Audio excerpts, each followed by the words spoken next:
What's going on, guys? We are out here today.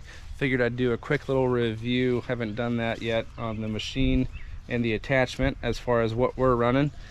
We are running a 2021 John Deere 333G right now. I'd say overall super happy with this particular skid steer. Honestly, when it came to getting this one, we've had it for about a year now, and as you guys know, with all the COVID stuff, availability on these is just like absurd. So when we were looking to get a new one, it all boiled down to two things: one, availability; two, serviceability. I think that's a big thing that a lot of guys forget to think about when it comes to the machine. Unless you can literally do everything yourself, you're eventually at some point going to have to take this thing into the shop. And when it comes to us, where we're based out of business wise, the two things that made the most sense for equipment was either Cat or Deere, was the two closest when it comes to serviceability, or the two dealerships that offered the best on job site maintenance, at least at the time from the research we did. So the main two I was looking at was the Cat 299 D3. I was also looking at the ASV RT120 at the time, but I know now they kind of discontinued that model and have moved on to the RT135. But at that time, ASV, Takeuchi, Cat were all like minimum of 5 to 6 months out when it came to getting a piece of equipment. Most of them actually, I think Cat was like 6 to 7 months out, but that wasn't like a promise by any means. And the ASV and Takeuchi at the time were close to a year out. I called John Deere. I was super impressed with their customer service, and they got me a machine in 2 weeks, 3 weeks. I think it probably could have been sooner, but as far as getting this machine, getting the head, getting the grapple that we wanted, it took them about 2.5, 3 weeks. And so yeah, that kind of sealed the deal for us as far as what machine we went with. So that's why we got the 333G. Honestly, that's the main reason we got it, is this availability. So I know a lot of guys are struggling with that right now. Now I've been told that with this machine has 360 hours on it right now, and I got it appraised from the dealership I bought it from, and they'd give me more money than what I paid for it. So that's how crazy things are right now. But just wanted to do a quick overview of the machine. You can see it's got some dings on it. It's a little dirty right now. Actually, I just power washed her last week, but we were on a pretty muddy job the other day. I know I'm gonna get crap from guys for not cleaning those tracks out all perfectly and whatnot, but we're about to go get them all muddy again on this one. So as far as this machine goes, I have not had to do anything to it. The end goal with this machine is to dedicate this really towards the excavating side of stuff. As far as our business goes, like driveway installations, yard prep, seeding, all that different stuff that we do, drainage stuff that we do as well. That's what this machine is going to be dedicated towards. We're on the waiting list right now for a Takeuchi and an ASV. I haven't quite decided yet which one I'm going to go with when it comes to those machines, but we're going to dedicate that machine mostly for the forestry mulching side of stuff. I still definitely will use this for the forestry mulching, but just not nearly as much. I think the only thing we're going to do to this machine is we are going to get a hydraulic cooler put on, and there's a company, I can't remember where they're out of, Georgia or Alabama, that John Deere uses. G&M Manufacturing, something like that. I could be totally wrong, but that sounds right. That they do kind of the aftermarket forestry package for John Deere. So we're going to get some of that put on. We're going to get these little panel seals put on back here, get the covers for the hydraulic lines, and I think we're also going to get a little coupler guard for these guys right here. But other than that, I have not had any issues with this machine whatsoever. A lot of guys complain about them catching on fire. You see online, like, guys send pictures of tons of John Deeres that catch on fire. I think a lot of that is just, I mean, really guys aren't cleaning their machines out. We used to clean ours out with a leaf blower every day, which we still use that to get majority of the stuff off. but we've switched to an air compressor, like with the long nose on it, and I can really get in there, get in like the bottom of the engine compartment, get in the radiator, all that stuff, and like really clean that stuff out. That seems to have really made a difference for us personally. I don't have the compressor with us, but normally we carry it right there on the neck of our trailer. Just don't have it today, have it out on another job. But overall, I think last year, end of summer, like August, September, we had some days that got up in like the high 90s, low hundreds. And on those days, we did have to shut the machine off, I think once or twice for hydraulic temps. But overall, I've been super impressed with not even having a cooler on there, and it's been doing pretty well. I know it might be different for some guys that are operating down south, and you know, they have higher average temperatures outside. You definitely probably want to throw a hydraulic cooler on there. But we will be eventually doing that, probably I think next month. Actually, we're getting that Forestry kit put on and the hydraulic cooler, just to kind of help longevity of the hydraulic system, keeping everything cool. But overall, as far as power goes, lifting capacity, this machine is awesome. Absolutely love it. Like grapple work, it does. I mean, I've demoed a lot of machines now, and it's hard to beat this machine when it comes to lifting capacity.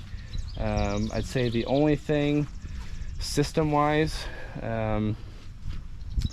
is the, like, I guess you call them like the proprietary hydraulic system, like kind of power between the head and the track system itself is a little bit of an issue. I think that's the only complaint I have with the actual like forestry mulching side of stuff when it comes to the John Deere.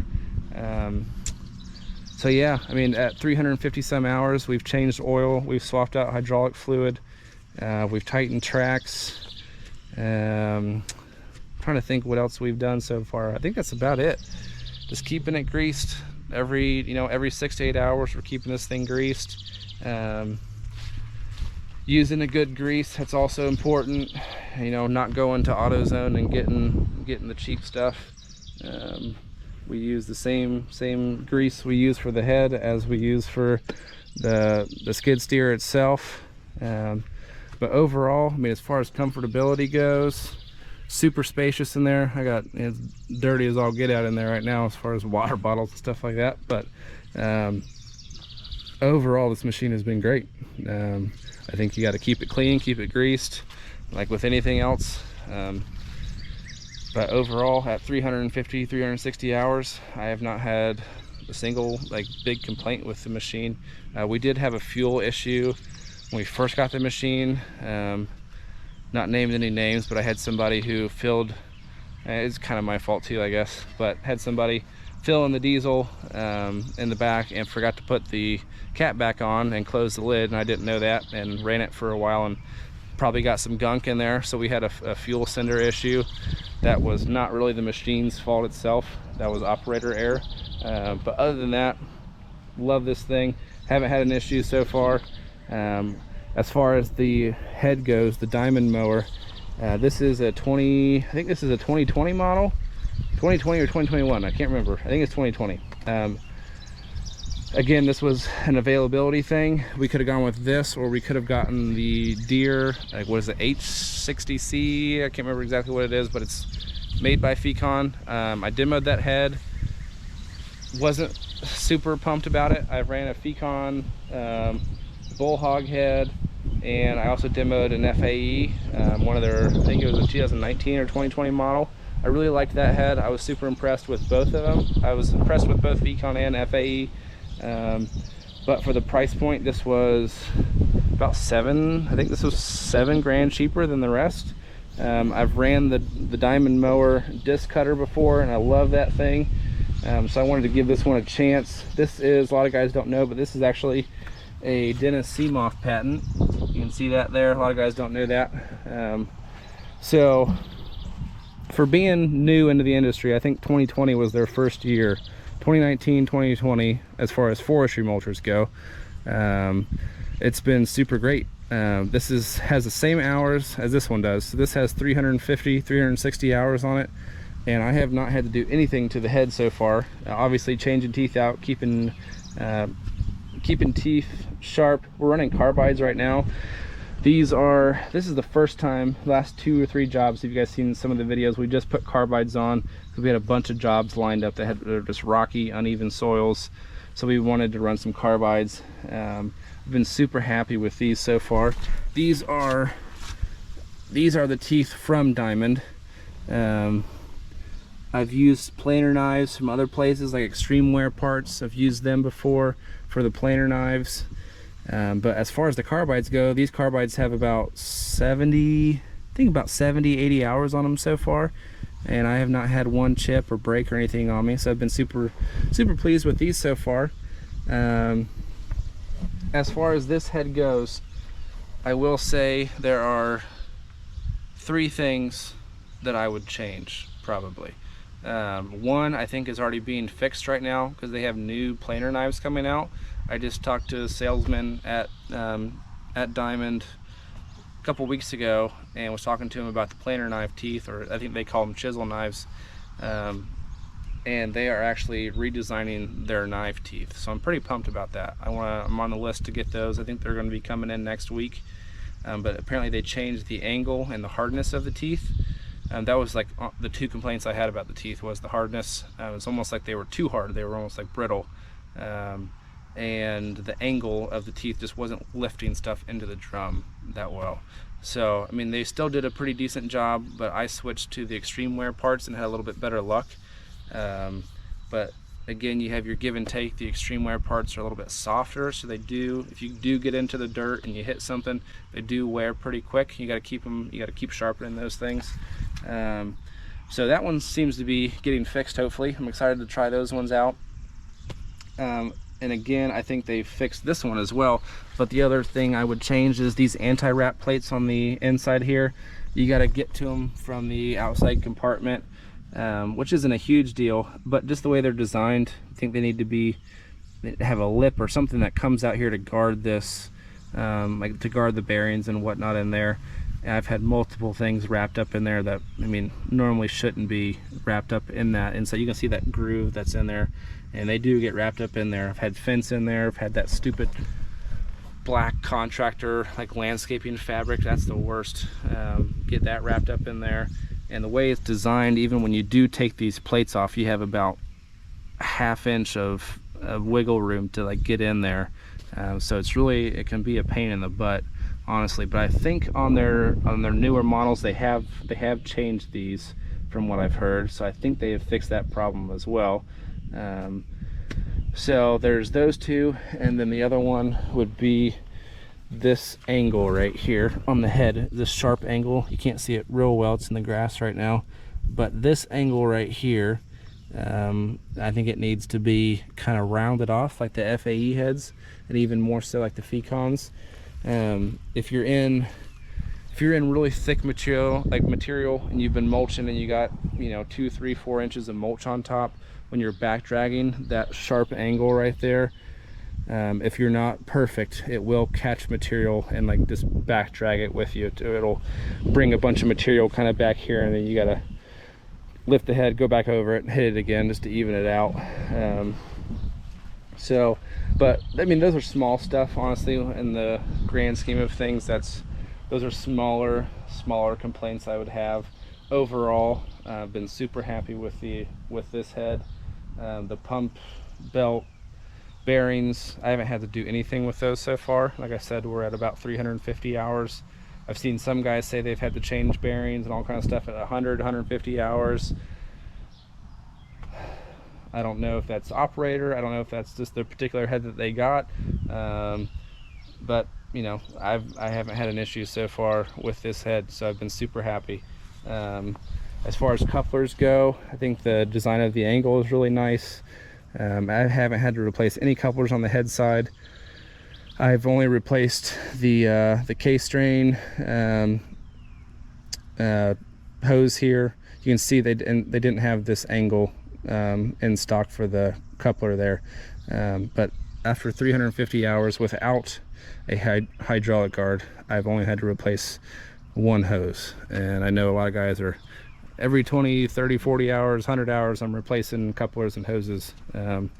I think a lot of that is you just got to check out the site that you're mowing or that you're cutting. I go into all my job sites, walk them pretty thoroughly as much as I can before I go in and start cutting, so I'm not hitting stuff. I know it's inevitable to some degree when it comes to these couplers, but I think a lot of it is just being careful and not just diving head deep, and like seeing what you're cutting really is the big thing. So that's my 2 cents on both the machine and the head. Been super happy with both of them. At 350 hours, we really have not had to do any extra maintenance. I mean, all these machines, you keep them greased. You can see the zerk points on this. You got one over here, one over there, real easy to get to. They stay pretty clean, so that's not a problem at all. And yeah, that's my 2 cents on this, the 333G and the diamond head. So far we've had great luck with them. I think for the price point, it's hard to beat, honestly, when it comes to both of these machines when you put them together.